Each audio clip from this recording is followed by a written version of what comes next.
आयुर्वेद सरस्वती भाग 76 नित्य असेवनीय पदार्थ वैद्य दिलीप गाडगीळ पुणे।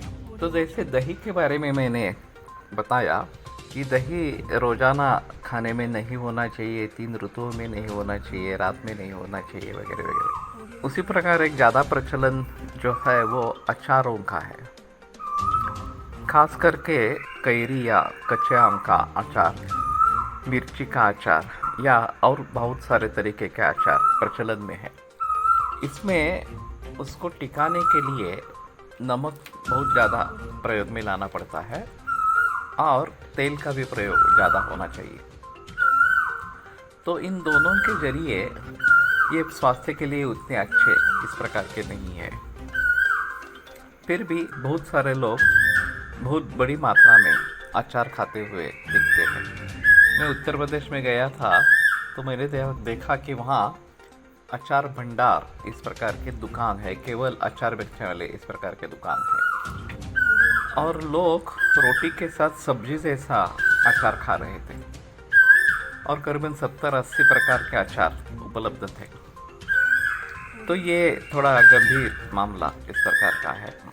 ये हमारे लिए व्यंजन के रूप में ही होने हैं और मुख्य जो खाना है वो रोटी दाल सब्जी इस प्रकार का, या रोटी दाल चावल, यही मुख्य खाना होना चाहिए।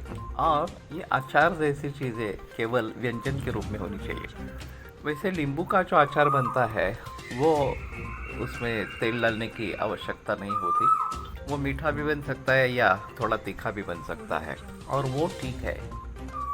वो अगर थोड़ा पुराना हो जाए तो एक अच्छी टेस्ट आती है उसकी, और वो लेने में ज़्यादा दिक्कत इस प्रकार की नहीं है। उसी प्रकार हल्दी का अचार या फिर अन्य चीज़ों का अचार इस प्रकार से बन सकता है, लेकिन ये व्यंजन के रूप में ही लेना है, ज़्यादा उसका प्रचलन नहीं होना है, ये बात ध्यान में रखनी है।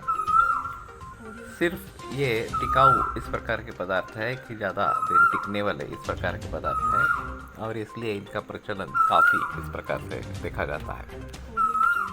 बाकी दिखता है कि रसों के बारे में मधुर रस यानी कि स्वीट टेस्ट, अम्ल यानी कि खट्टा, और कटु यानी कि तीखा, और लवण यानी कि नमकीन, इन रसों का सेवन ज़्यादा मात्रा में होता रहता है।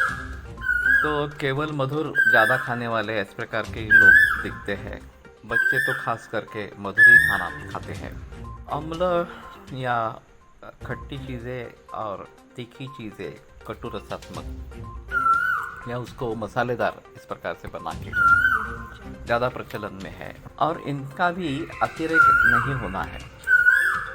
ये बहुत सारे लोगों के घर में पेस्ट बनती है, अदरक, लहसुन और तीखी इस प्रकार की मिर्च इस प्रकार से, और फिर उसका कितना प्रमाण डालना है उसके आधार पर अगर ज़्यादा ही तेज इस प्रकार की सब्जियां या बाकी चीज़ें बनती है तो वो निश्चित रूप से दीर्घकाल के प्रयोग में अच्छी नहीं है, अपथ्य इस प्रकार की है। तो सोच समझकर इन सभी का प्रयोग होना चाहिए, और ये केवल व्यंजन के रूप में ही रहने चाहिए।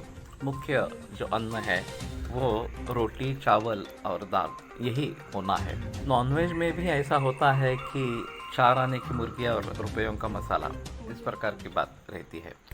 बहुत ही स्पाइसी या मसालेदार इस प्रकार से बनाते हैं, तो वो सेहत के लिए अच्छा नहीं है। विदेशों में स्पाइसी बिल्कुल नहीं रहता, और जो मूल स्वाद है वो हम ले सकते हैं, लेकिन मूल स्वाद को ही लेना ज़्यादा बेहतर इस प्रकार का रहेगा।